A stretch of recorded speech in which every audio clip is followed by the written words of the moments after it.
পটুয়াখালীতে বৃদ্ধা মাকে মুরগির খোপে আশ্রয় দিয়েছেন সন্তানরা।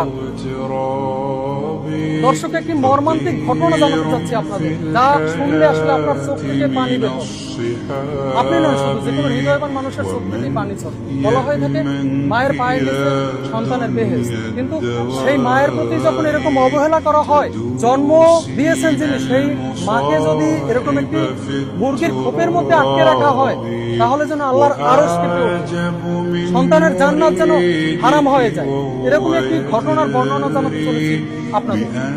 যে মা বাড়ি বাড়ি ভিক্ষা করে সন্তানদের লালন পালন করে বড় করেছেন, সেই গর্ভধারিণী মায়েরই আজ আশ্রয় হয়েছে মুরগি রাখার খোপে।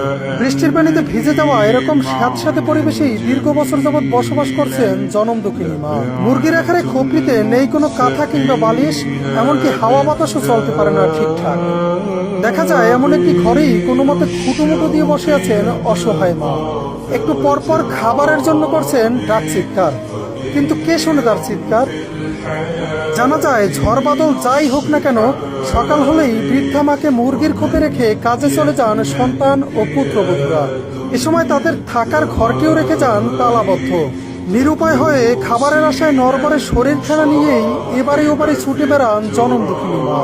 সম্প্রতি পা পিছলে আছাড় খেয়ে মাথা ফেটে যাওয়া সহ হাত ভেঙে গেছে বৃদ্ধা মা নূরজাহান বেগমের। সারাদিনের যন্ত্রণায়ও ছটফট করছেন তিনি। এছাড়াও একটু পানি খাওয়ার জন্য করছেন তীব্র আহাজারি, কিন্তু একাকী বাড়িতে তার করুণ আহাজারি শোনার জন্য কেউ নেই। কারণ আদরের ছেলেরা যে ঘর তালাবদ্ধ রেখে সকালবেলায় চলে যান এদিক সেদিক, ফেরেন আবার সন্ধ্যায়।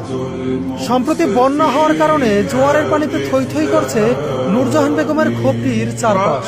এতে যেন তার মধ্যে কাজ করছে এক অজানা আতঙ্ক। দুঃখজনক এমন ঘটনাটি ঘটেছে পটুয়াখালী সদর উপজেলার লাউকাঠি ইউনিয়নের দক্ষিণ লাউকাঠি গ্রামে। অবহেলিত বৃদ্ধা মায়ের দুই সন্তানদের কাছে এ বিষয়ে জানতে চাইলেও তাদের কোথাও খুঁজে পাওয়া যায়নি। 10 মাস 10 দিনের তীব্র কষ্ট, প্রসব বেদনা, নিজে না খেয়েও সন্তানকে খাওয়ানো, ছোট থেকেই আদর যত্নে সন্তানদের শখ আহ্লাদ পূরণ করে বড় করা, এত ত্যাগ স্বীকার করেও মা নামকে জান্নাতের টিকিট কি শেষ বয়সে এসেও একটু যত্নের ভাগিদার হতে পারেন না? অবশ্যই সন্তান হিসেবে আজীবন মায়ের প্রতি আদর যত্ন ও ভালোবাসা আমাদের নৈতিক দায়িত্ব ও কর্তব্য।